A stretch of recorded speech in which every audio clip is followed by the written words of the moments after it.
हरे कृष्णा। हम भगवत गीता के 6ठे अध्याय का अध्ययन कर रहे हैं जिसका नाम है ध्यान योग। और आज हम इस अध्याय के श्लोक संख्या 46 का अध्ययन करेंगे। आज के श्लोक में भगवान अर्जुन से योगी बनने के लिए कह रहे हैं। आइए हम अपने आचार्यों के अन्वय तथा तात्पर्य को पढ़कर समझते हैं कि भगवान अर्जुन को योगी बनने के लिए क्यों कह रहे हैं। वीडियो को अंत तक अवश्य देखिएगा। एक श्लोक के बाद ही 7वां अध्याय आरंभ होने को है और 7वें अध्याय का नाम है भक्ति योग। हम सबका भक्ति योग में प्रवेश होने में बस एक श्लोक की देरी है।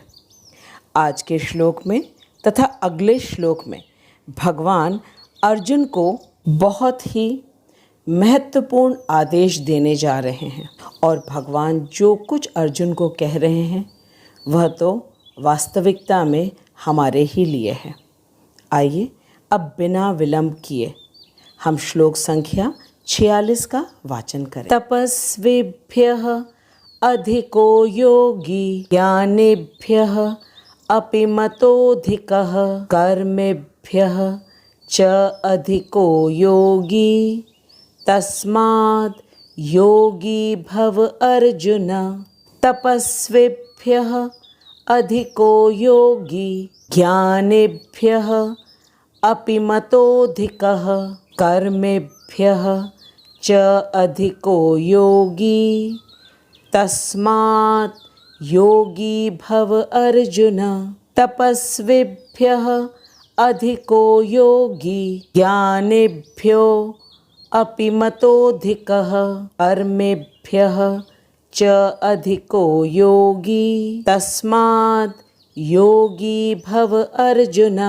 भगवान अर्जुन से कह रहे हैं कि योगी पुरुष तपस्वी से, ज्ञानी से तथा सकाम कर्मी से बढ़कर होता है। अतः हे अर्जुन, तुम सभी प्रकार से योगी बनो। तपस्वीभ्यः अधिको योगी ज्ञानेभ्यः अपि मतोऽधिकः कर्मेभ्यः च अधिको योगी तस्मात् योगी भव अर्जुन। आइए अब हम मिलकर के श्री विश्वनाथ चक्रवर्ती ठाकुर के अन्वय को पढ़ते हैं और इस महत्वपूर्ण श्लोक को समझने का प्रयास करते हैं। श्री विश्वनाथ चक्रवर्ती ठाकुर की जय। योगी योगी तपस्विभ्यः तपस्वियों से, अधिकः श्रेष्ठ है, ज्ञानेभ्यः अपि ज्ञानियों से भी अधिकः श्रेष्ठ है, योगी योगी कर्मेभ्यः च कर्मियों से भी अधिकः मतः श्रेष्ठ माने गए हैं। तस्मात् अतएव अर्जुन, हे अर्जुन, योगी भव, योगी हो। श्री विश्वनाथ चक्रवर्ती ठाकुर कह रहे हैं कि भगवान ने कहा कि योगी को, योगी कौन? जो परमात्मा के उपासक होते हैं, वे तपस्वी, ज्ञानी, ज्ञानी कौन है? जो ब्रह्म के उपासक, और कर्मी से श्रेष्ठ माना गया है योगी को। अतएव हे अर्जुन, तुम योगी बनो। विश्वनाथ चक्रवर्ती ठाकुर कह रहे हैं कि भगवान ने अर्जुन से कहा कि योगी को तपस्वी, ज्ञानी और कर्मी से श्रेष्ठ माना गया है, इसलिए हे अर्जुन, तुम योगी बनो। विश्वनाथ चक्रवर्ती ठाकुर अपने भाव अनुवाद में कह रहे हैं कि ज्ञान, कर्म और योग, इनमें से क्या श्रेष्ठ है। आज हमें भगवान से पता चलेगा कि कर्म, ज्ञान और योग, इनमें से क्या श्रेष्ठ है। तो इसके उत्तर में कहते हैं कि तपस्वी अर्थात कठोर चंद्रायण आदि तपोनिष्ठ व्यक्ति से ज्ञानी अर्थात ब्रह्म के उपासक श्रेष्ठ हैं। उन ज्ञानियों से भी श्रेष्ठ परमात्मा के उपासक योगी हैं। ये मेरा मत है। कौन कह रहे हैं? भगवान। जब योगी ज्ञानियों से भी श्रेष्ठ है तो कर्मियों की तो बात ही दूर रहे। यही तो कहा है कि आज हमें ये पता चलेगा कि कर्म, ज्ञान और योग, इनमें से सबसे श्रेष्ठ क्या है? तो भगवान ने कहा कि तपस्वी अर्थात जो कठोर नियम का पालन करते, तपस्या करते हैं, उनसे श्रेष्ठ ज्ञानी होते हैं। ज्ञानी कौन है? जो ब्रह्म के उपासक। और ज्ञानियों से भी श्रेष्ठ हैं जो परमात्मा के उपासक हैं, जिन्हें योगी कहा जाता है। ये भगवान ने कहा अर्जुन से कि ये मेरा मत है। और जब योगी ज्ञानियों से भी श्रेष्ठ है तो फिर कर्मियों की तो बात ही यहाँ नहीं आती है। इसलिए भगवान ने अर्जुन से कहा कि तुम योगी। श्री विश्वनाथ चक्रवर्ती ठाकुर कह रहे हैं कि साधारण रूप से लोगों की ये धारणा होती है कि किसी भी धार्मिक पंथ से जुड़ जाओ, सभी का निष्कर्ष तो एक ही है। अधिकांश लोगों की धारणा ये होती है कि चाहे किसी विख्यात संस्था से जुड़ जाओ, वही उदाहरण के लिए कि जहाँ शारीरिक योग सिखाया जाता है, या किसी समाज सेवा संस्थान के साथ जुड़ जाओ, अथवा किसी सत्संग की संस्था के साथ जुड़ जाओ जहाँ शास्त्र तथा वेदों का ज्ञान दिया जाता है, या इस्कॉन के साथ जुड़ जाओ, सभी एक है।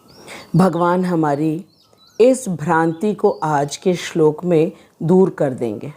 आमतौर से ये भी धारणा होती है कि कर्मी, ज्ञानी, तपस्वी, योगी और भक्त ये सभी एक समान हैं। श्रील विश्वनाथ चक्रवर्ती ठाकुर कह रहे हैं कि आज के श्लोक में भगवान कह रहे हैं कि ये सभी एक समान नहीं हैं, बल्कि इनमें श्रेष्ठता का तारतम्य है। भगवान ने हमें तुलना करके इनकी श्रेष्ठता के क्रम में हमें बताया है। भगवान ने हमें इन सभी में तुलना करके, जैसे कि कर्मी, ज्ञानी, तपस्वी, योगी और भक्त, इनमें तुलना करके इनकी श्रेष्ठता के आधार पर हमें समझाया है। सबसे पहले आरंभ करते कर्मी से। कर्मी सकाम कर्म को करने वाले को कहते हैं। यह सकाम कर्मी वेद अनुमोदित कर्म तो करता है, लेकिन वह अपनी इंद्रिय तृप्ति के लिए करता है, न कि भगवान की प्रसन्नता के लिए। परंतु सकाम कर्मी जब लगातार शास्त्रों के अनुसार कर्म करता है, तब वह धीरे धीरे निष्काम हो जाता है, अर्थात अपनी इंद्रिय तृप्ति के लिए कार्य न करके वह भगवान की प्रसन्नता के लिए कार्य करता है। तब यह कर्मी से कर्म योगी बन जाता है और वह अपने कर्मफल को भगवान को अर्पण करता है।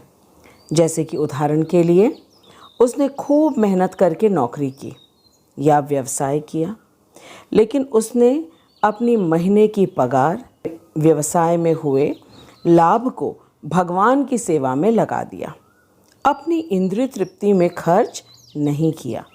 ऐसा करने से उसे कर्म योग की सिद्धि प्राप्त हुई।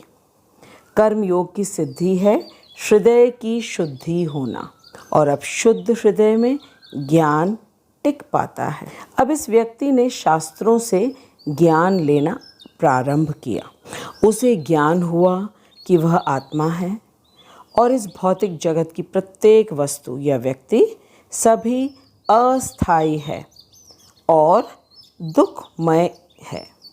उसे शास्त्रों से ये भी ज्ञान हुआ कि भगवान सर्वव्यापी हैं तथा निराकार ब्रह्म ज्योति के रूप में हर जगह विराजमान हैं।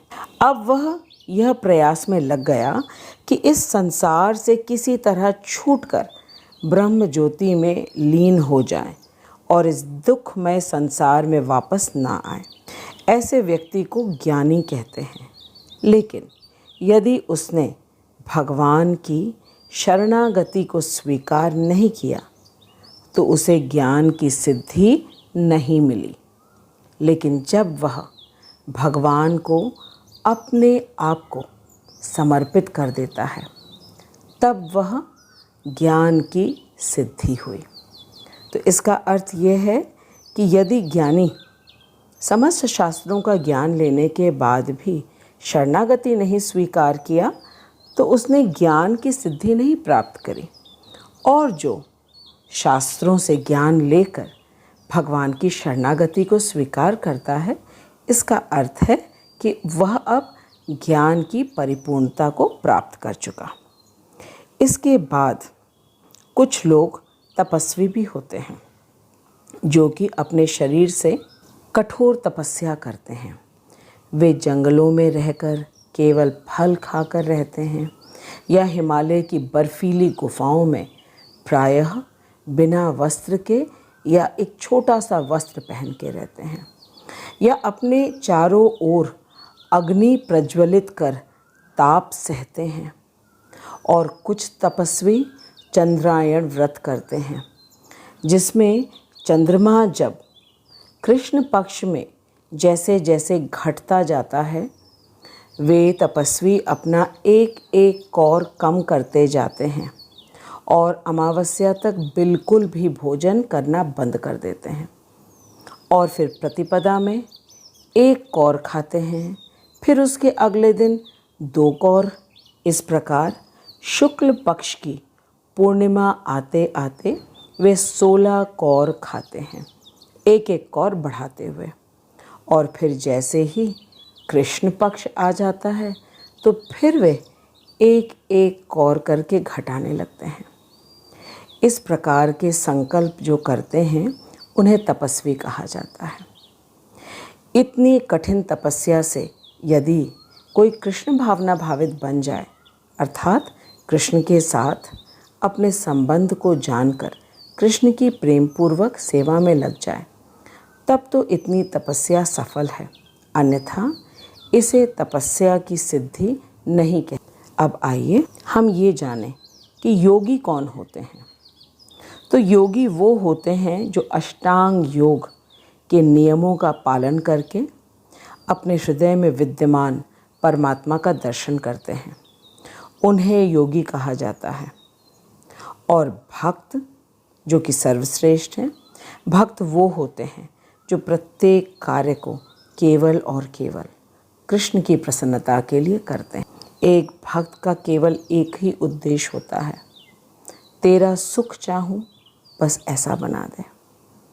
तो हमने कर्मी, तपस्वी, ज्ञानी, योगी तथा भक्त के विषय में खूब गहराई से जाना, ताकि हम समझ पाएं कि भगवान आज के श्लोक में अर्जुन को योगी बनने के लिए क्यों कह रहे हैं। भगवान ने कहा कि तपस्विभ्यः अधिको योगी ज्ञानेभ्यः अपि मतो अधिकः कर्मेभ्यः च अधिको योगी तस्माद् योगी भव अर्जुन।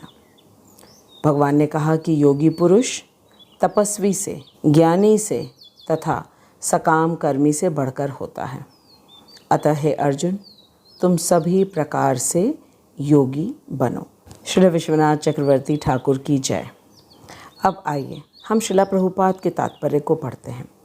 जगत गुरु श्रीला प्रभुपाद की जय, अनंत कोटि वैष्णवों की जय। श्रीला प्रभुपाद हमें अपने तात्पर्य में समझा रहे हैं कि जब हम योग का नाम लेते हैं तो हम अपनी चेतना को परम सत्य के साथ जोड़ने की बात करते हैं। हम अपनी चेतना को, अपने मन को परम सत्य के साथ जोड़ने की बात करते हैं। ये है योग की परिभाषा।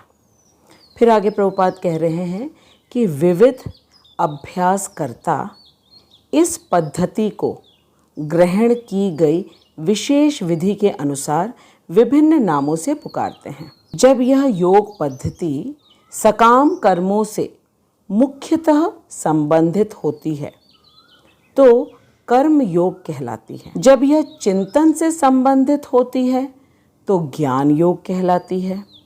और जब यह भगवान की भक्ति से संबंधित होती है तो ये भक्ति योग कहलाती है। प्रभुपाद आगे हमें समझा रहे हैं कि भक्ति योग या कृष्ण भावनामृत समस्त योगों की परम सिद्धि है, जैसा कि अगले श्लोक में और भी विस्तार से बताया जाएगा। भगवान ने यहाँ पर योग की श्रेष्ठता की पुष्टि की है। किंतु उन्होंने इसका उल्लेख नहीं किया कि यह भक्ति योग से श्रेष्ठ है। यह बहुत महत्वपूर्ण बात है कि भगवान ने अर्जुन से योगी बनने के लिए अवश्य कहा, लेकिन ये नहीं कहा कि योगी भक्त से श्रेष्ठ है। भक्ति योग पूर्ण आत्मज्ञान है, अतः इससे बढ़कर कुछ भी नहीं है। इसका अर्थ है कि भक्ति योग सर्वोच्च है, सर्वश्रेष्ठ है, क्योंकि यह पूर्ण आत्मज्ञान है और इससे बढ़कर कुछ भी नहीं है। फिर आगे प्रभुपाद कह रहे हैं कि आत्मज्ञान के बिना तपस्या अपूर्ण है। आत्मज्ञान अर्थात कि मैं कौन हूँ, भगवान कौन है और मेरा भगवान के साथ संबंध क्या है, मेरा शाश्वत स्वरूप क्या है और मेरा कर्तव्य क्या है। इस पूर्ण ज्ञान को ही आत्मज्ञान कहते हैं।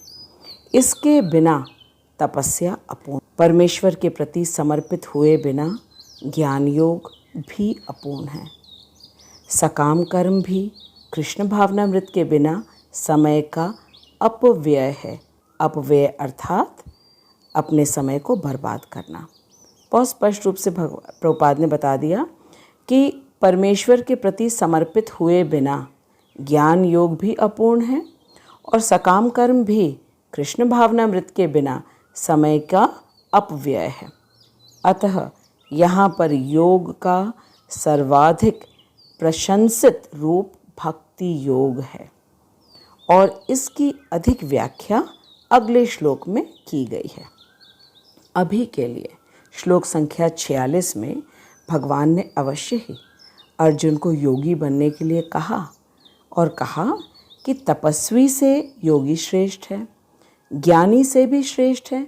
तो जब ज्ञानी और तपस्वी है से श्रेष्ठ है तो सकाम कर्मी से तो अवश्य ही बढ़कर है। तो इसलिए भगवान ने कहा कि अब तक जो मैंने तुम्हें बताया है वो कर्म योग है, ज्ञान योग है, उन सब से निश्चित रूप से योगी श्रेष्ठ है। इसलिए भगवान ने कहा कि अर्जुन तुम सभी प्रकार से योगी बनो, लेकिन भगवान का ये अंतिम मत नहीं है। भगवान का अंतिम मत, पूर्ण निर्णय तो अगले श्लोक में आएगा। श्रील प्रभुपाद ने हमें बहुत ही स्पष्ट रूप से बताया कि कृष्ण भावनामृत हुए बिना कोई भी योग पूर्ण नहीं है, फिर चाहे वो कर्म योग हो, ज्ञान योग हो या ध्यान योग हो। कर्म योग में इंद्रियों को नियंत्रित करके कृष्ण की सेवा में लगाया जाता है, तब कर्म योग की पूर्णता होती है। ज्ञान योग में जब ज्ञानी बुद्धि के द्वारा कृष्ण को पूर्ण रूप से समर्पण करता है, अर्थात उसे यह पूर्ण ज्ञान हो जाता है कि वह आत्मा है तथा कृष्ण का अंश है और उसका स्थायी स्वरूप है कि वह नित्य कृष्ण दास है, तब यह ज्ञान योग की पूर्णता है अथवा नहीं। और जब तपस्वी अपने शरीर को कठिन तपस्या में डालता है और उसे यह अनुभूति होती है कि वह कृष्ण का अंश है और वह इस भौतिक जगत का नहीं है, तो तपस्या की पूर्णता होती है। और जो साधक पतंजलि योग के अष्टांग योग के द्वारा अपने हृदय में विराजमान परमात्मा को देखने की साधना करते हैं तथा अपने मन को पूर्ण रूप से भौतिक जगत से हटाकर परमात्मा के दर्शन में केंद्रित करते हैं, तब ध्यान योग की पूर्णता होती है। बहुत स्पष्ट रूप से बताया कि जो साधक पतंजलि योग के अष्टांग योग के द्वारा अपने हृदय में विराजमान परमात्मा को देखने की साधना करते हैं तथा अपने मन को पूर्ण रूप से भौतिक जगत से हटाकर खींचकर परमात्मा के दर्शन में केंद्रित करते हैं, वही ध्यान योग की पूर्णता है। इसी को योगी कहते हैं और भगवान ने अर्जुन से कहा है ऐसा योगी। भगवान ने अर्जुन को कहा कि तुम योगी बनो, क्योंकि योगी तपस्वी से श्रेष्ठ है, योगी ज्ञानी से श्रेष्ठ है और योगी कर्मी से तो अवश्य ही श्रेष्ठ है। यहाँ हमें यह ध्यान देना है कि भगवान ने कर्मी कहा है, कर्म योगी नहीं कहा है, क्योंकि कर्म योग तो कभी बंद होगा ही नहीं। कर्म योग अर्थात सब कुछ भगवान की प्रसन्नता के लिए करना। हमें योग शब्द का स्पष्ट अर्थ मालूम हो गया। योग अर्थात मन से भगवान से जुड़ना और फिर अपना संबंध जानकर भगवान की प्रेम पूर्वक सेवा करना। अभी तक भगवान ने हमें कर्म योग, ज्ञान योग तथा ध्यान योग के विषय में बताया है। इनमें से भगवान ने तुलना करके अर्जुन को कहा कि अर्जुन, तुम योगी बनो, क्योंकि योगी तपस्वी से श्रेष्ठ है, योगी ज्ञानी से श्रेष्ठ है तथा कर्मी से भी श्रेष्ठ है। भगवान ने अर्जुन को योगी बनने के लिए इसलिए कहा क्योंकि अब तक भगवान ने जिन योग के विषय में बताया है उनमें से योगी श्रेष्ठ है। लेकिन अगले श्लोक में भगवान अर्जुन को अपना मत देने वाले हैं। यहाँ अभी भक्ति की बात नहीं हुई है, इसलिए कर्मी, ज्ञानी, तपस्वी और योगी में से योगी श्रेष्ठ है। अगले श्लोक में भगवान खुलकर स्पष्ट रूप से अपना मत देने वाले हैं। यह हमारे लिए बहुत महत्वपूर्ण है जानना और समझना कि भगवान किसको सर्वश्रेष्ठ कहने वाले हैं। यदि कोई हमसे कहे कि भगवान ने तो अर्जुन से कहा कि तुम योगी बनो, तो हमें मालूम होना चाहिए कि भगवान का ये अंतिम मत नहीं है। अंतिम मत तो इस अध्याय के अंतिम श्लोक में आने वाला है, जो कि श्लोक संख्या 47 में है। बहुत ही रोचक एवं महत्वपूर्ण तथ्य भगवान हमें बता रहे हैं और हमारे आचार्यगण हमें इन तथ्यों को बहुत ही सरलता से समझा रहे हैं। मैं श्रीला प्रभुपाद, श्रीला विश्वनाथ चक्रवर्ती ठाकुर तथा अपने शिक्षा गुरु हिज ग्रेस हरिमोहन दास प्रभु जी को दंडवत प्रणाम करती हूँ, जिनकी अहेतु की कृपा से हम भगवद गीता के परम गुह्य ज्ञान को इतनी सरलता से समझ पा रहे हैं। मैं आपको हृदय से प्रणाम करती हूँ और धन्यवाद देती हूँ कि आप लगातार भगवान के श्री वचनों को इतनी तल्लीनता एवं निष्ठा से सुन रहे हैं। अगले श्लोक में भगवान अर्जुन को अपना निर्णय सुनाने वाले हैं, इसलिए आप भगवान के पूर्ण मत को जानने के लिए मुझसे अवश्य ही जुड़े रहिए। इसके बाद 7वां अध्याय आरंभ होने जा रहा है। हम भक्ति योग में प्रवेश करने जा रहे हैं। मैं आशा करती हूँ कि अब हम अच्छे से समझ गए हैं कि भगवान ने अर्जुन से योगी बनने के लिए क्यों कहा। मैं आपको हृदय से धन्यवाद देती हूँ। हमने मिलकर भगवद गीता के 6 अध्यायों को पूर्ण किया है। बस एक श्लोक के बाद ही 7वां अध्याय आरंभ होने वाला है। अगले हफ्ते हम फिर मिलेंगे। तब तक आप खूब मन लगाकर इस वीडियो को देखिए, हरे कृष्ण महामंत्र का जप कीजिए और खूब प्रसन्न रहिए।